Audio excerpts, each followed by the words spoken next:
പക്ഷേ C R Neelakantan പണ്ട് പാർട്ടിയുടെ വിഭാഗീയതര കാലത്ത് നമ്മൾ ചർച്ചയ്ക്കിരുന്നിട്ടുണ്ട്.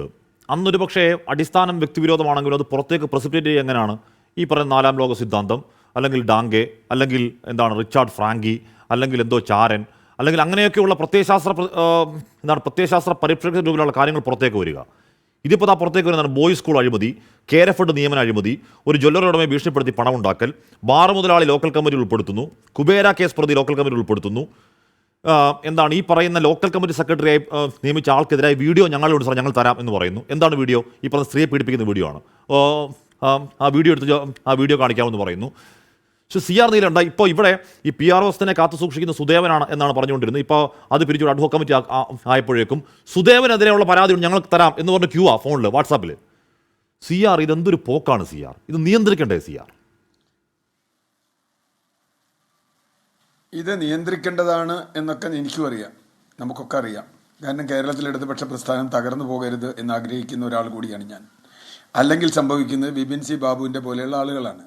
കാരണം ഇവിടെ ഇടതുപക്ഷ രാഷ്ട്രീയം തകരുന്നതോടുകൂടി ആളുകൾ കൂട്ടത്തോടെ, നമ്മൾ ആലപ്പുഴ ഒക്കെ തെരഞ്ഞെടുപ്പിൽ കണ്ടതാണ്, ഇടതുപക്ഷ വോട്ടുകൾ കൂട്ടത്തോടെ ബി ജെ പിയിലേക്ക് പോകുന്ന അത്യത്ഭുതകരമായൊരു കാഴ്ച നമ്മൾ കണ്ടതാണ്.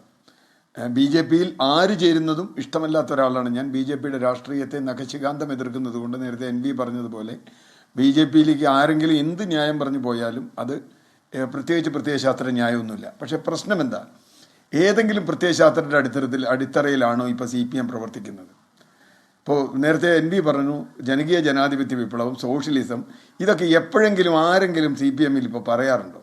ഞാൻ കേട്ടിട്ടില്ല. ഞാൻ 30 വർഷം CPM മെമ്പറായിരുന്നു. ചില ചെറിയ പണികളൊക്കെ ചെയ്തിട്ടുണ്ട്, അതിൽ പ്രവർത്തിച്ചിട്ടുണ്ട്. വിദ്യാർത്ഥി യുവജന പ്രസ്ഥാനത്തിലൊക്കെ പ്രവർത്തിച്ചിട്ടുണ്ട്. അന്നൊക്കെ നമ്മുടെ ക്ലാസ്സുകളിൽ നിരന്തരം പറഞ്ഞിരുന്നത് ജനകീയ ജനാധിപത്യ വിപ്ലവം. കാരണം ഇപ്പോഴുള്ള അവസ്ഥ ഒരു സ്ഥിരാവസ്ഥയല്ല, ഈ വ്യവസ്ഥിതിയിൽ മാറ്റം വരണം എന്നാണ്. ഇന്ന് നിങ്ങൾ ഏതെങ്കിലും CPM-കാരനെ ഒന്ന് ഹിപ്നോട്ടൈസ് ചെയ്യൂ. ഇന്നുള്ള വ്യവസ്ഥയിൽ എന്തെങ്കിലും മാറ്റം വരണമെന്ന് ആഗ്രഹിക്കുന്ന ഒരു CPM-കാരനുണ്ടോ? ഇല്ല എന്ന് മാത്രമല്ല, ഇന്നുള്ള വ്യവസ്ഥ ഇതുപോലെ നിലനിൽക്കണം എന്ന് പറഞ്ഞ സ്റ്റാറ്റസ് കോ മെയിൻറ്റെയിൻഡ്. കാരണം പ്രത്യയശാസ്ത്ര അടിത്തറയിലല്ല നിങ്ങൾ ഈ പാർട്ടി ഇപ്പോൾ പ്രവർത്തിക്കുന്നത്. അതുകൊണ്ട് പ്രത്യേകിച്ച് പ്രശ്നമൊന്നുമില്ല. ഏതാൾക്ക് നേരത്തെ പറഞ്ഞ പോലെ ഒരു കടയിൽ എന്ന് പറഞ്ഞ പോലെ ഏത് പാർട്ടിയിലും ഏത് പാർട്ടിയിലേക്കും പോവാം. നിങ്ങൾക്ക് കോൺഗ്രസ് ആവാം, BJP ആവാം, CPM ആവാം, CPI ആവാം, ലീഗ് ആവാം, SDP ആവാം, എന്ത് വേണിയാവാം. കാരണം എന്താ?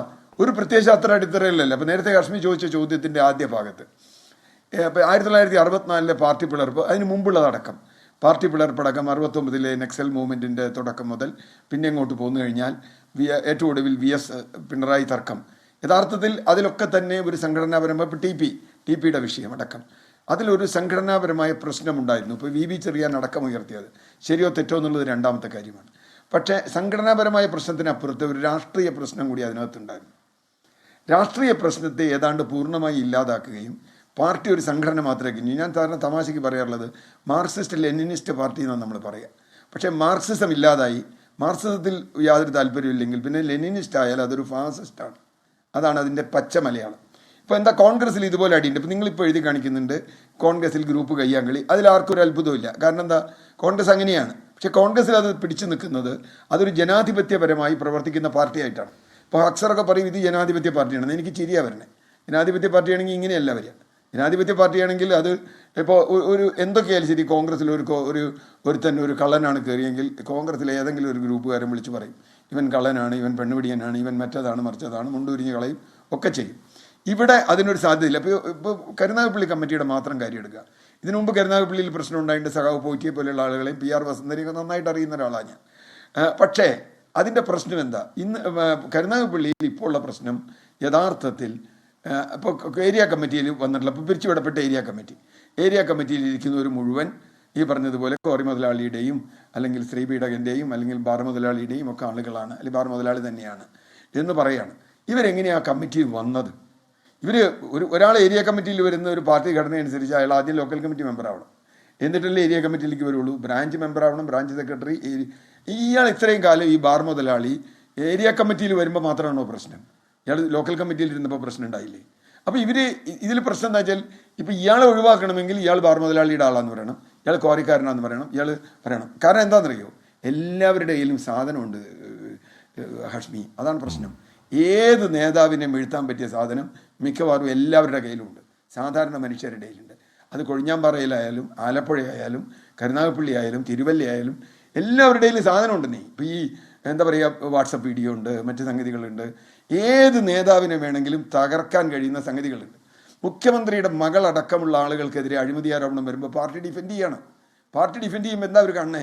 മുഖ്യമന്ത്രിയുടെ മകൾക്ക് അങ്ങനെയാവാമെങ്കിൽ ഞങ്ങൾ ലോക്കൽ കമ്മിറ്റി സെക്രട്ടറിക്ക് ഇതാവാം, ഏരിയ കമ്മിറ്റി മെമ്പർക്ക് ഇതാവാം. കാരണം ഇതിൽ പ്രത്യയശാസ്ത്രത്തിൻ്റെ പ്രശ്നമൊന്നുമില്ല.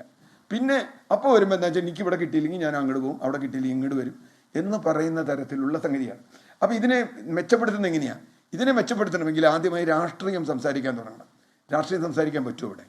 ഇപ്പോഴത്തെ കാലത്ത് ഏതെങ്കിലും മാർക്സിസ്റ്റ് പ്രത്യയശാസ്ത്രവുമായി ബന്ധപ്പെട്ട് ഏതെങ്കിലും ഒരു വാക്ക് പറയാൻ പറ്റുമോ? പരിത്യാത്മകവാദിവാദം പ്രായോഗികമല്ല എന്ന് പറഞ്ഞാലാണ് ഇപ്പോഴത്തെ പാർട്ടി സെക്രട്ടറി എന്ന് ആലോചിക്കുക. അതൊന്നും നടക്കാത്ത കാര്യമാണെന്ന് പറഞ്ഞാലാണ് പാർട്ടി സെക്രട്ടറി. പിന്നെ എന്തിൻ്റെ അടിസ്ഥാനത്തിൽ അവർ മുമ്പോട്ട് പോണേ?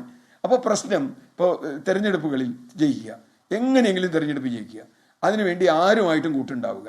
അത് ഏത് തരത്തിൽ മുമ്പോട്ട് പോയാലും കുഴപ്പമില്ല. നമ്മളെതിരെ ഇപ്പോൾ ഞാനിപ്പോൾ ഏറ്റവും എടുത്തേണ്ട ഒരു വിവാദം ഹാഷ്മിക്ക് അറിയാം. ഹാഷ്മി ആ ചർച്ച ഞാൻ കണ്ടതിന്, ഞാൻ ചർച്ചയിൽ പങ്കെടുത്തിട്ടില്ല. ജമാഅത്തെ ഇസ്ലാമി എന്തോ ഒരു വലിയ ഭീകര സംഘടനയാണെന്ന് ഇപ്പോൾ പറയുന്നു. 2011 വരെ ജമാഅത്തെ ഇസ്ലാമിയുടെ കൂടെ തീർന്ന ഒരു പാർട്ടി, ജമാഅത്തെ ഇസ്ലാമിയുടെ പിന്തുണ വാങ്ങിയ ഒരു പാർട്ടി. ഞാൻ ജമാഅത്തെ ഇസ്ലാമിയുടെ ആളല്ല, ജമാഅത്തെ ഇസ്ലാമിക്ക് അനുകൂലമല്ല പ്രതികൂലമല്ല. അവരവരുടെ രാഷ്ട്രീയം പറയുന്നു, ഞാൻ എൻ്റെ രാഷ്ട്രീയം പറയുന്നു. അവരെ എതിർക്കേണ്ടത് എൻ്റെ ജോലിയാണ്. പക്ഷേ ജമാഅത്തെ ഇസ്ലാമി ഇപ്പോൾ എന്തോ ഒരു സുപ്രഭാതത്തിൽ ജമാഅത്തെ ഇസ്ലാമി അങ്ങ് ഭയങ്കര കുഴപ്പക്കാരനായി.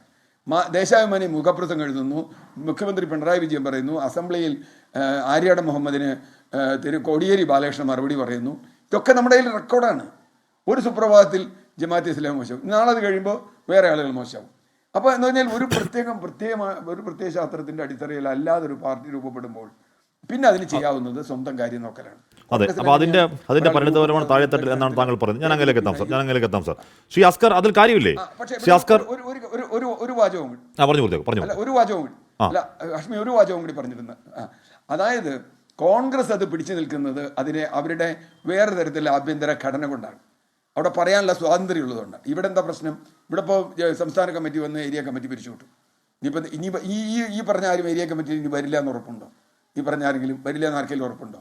ഇവരൊക്കെ ഏരിയ കമ്മിറ്റിയിൽ വന്നു എന്നുള്ളതും സമ്മേളനത്തിൽ പങ്കെടുത്തു എന്നുള്ളതും നമുക്ക് ഉറപ്പുണ്ടോ? സംസ്ഥാന സമ്മേളനത്തിൽ പോലും പങ്കെടുക്കാത്ത, ബ്രാഞ്ച് സമ്മേളനത്തിൽ പങ്കെടുക്കാത്ത ഒരാൾ സംസ്ഥാന കമ്മിറ്റിയിൽ വന്ന ഒരു പാർട്ടിയായത് ഓർമ്മയുണ്ടാവണം. ബ്രാഞ്ച് സമ്മേളനം പാർട്ടി പുറത്താക്കിയ ഒരാൾ ബ്രാഞ്ച് സമ്മേളനത്തിൽ പങ്കെടുക്കാതെ സംസ്ഥാന കമ്മിറ്റിയിൽ വരികയും ഇന്ന് കേരളത്തിലെ ഏറ്റവും പവർഫുൾ പൊളിറ്റിക്കൽ ആളായി നിൽക്കുകയും ചെയ്യുന്നു. ഇത് നമ്മൾ കണ്ടതാണ് ഹാഷ്മി. അപ്പം നമുക്ക് വേണ്ടപ്പെട്ടവരാണെങ്കിൽ നമ്മൾ ഇതെല്ലാം പ്രയോഗിക്കും. നമ്മളിപ്പോൾ നേരത്തെ ബിപിൻ സിബ പറഞ്ഞില്ലേ അവിടെ വർഗീയതയുണ്ടെന്ന്. അദ്ദേഹം പറയാൻ പോകുന്നത് എനിക്കറിയാം അവിടെ മുസ്ലിം വർഗീയതയാണ്. ഞാൻ പറയാതിരുന്നിട്ട് എന്താ കാര്യം? ആലപ്പുഴയിൽ എന്നാണ് അദ്ദേഹം പറയാൻ പോകുന്ന മറുപടി. അത് പ്രചരിപ്പിച്ചിട്ടാണ് കഴിഞ്ഞ തെരഞ്ഞെടുപ്പിൽ ശോഭാ സുരേന്ദ്രൻ വോട്ട് പിടിച്ചത്. അത് ഇപ്പോൾ അദ്ദേഹം സ്വയം അത് പുറത്തു വന്നു BJP-യുടെ സമ്മേളനത്തിലിരുന്നു എന്നുള്ളൂ. യഥാർത്ഥത്തിൽ ഇത് അവിടുത്തെയുള്ള പ്രശ്നമാണ്. ഇത് ചർച്ച ചെയ്യാൻ പാർട്ടി എപ്പോഴെങ്കിലും തയ്യാറാവുമെന്നുള്ളതാണ് ചോദ്യം.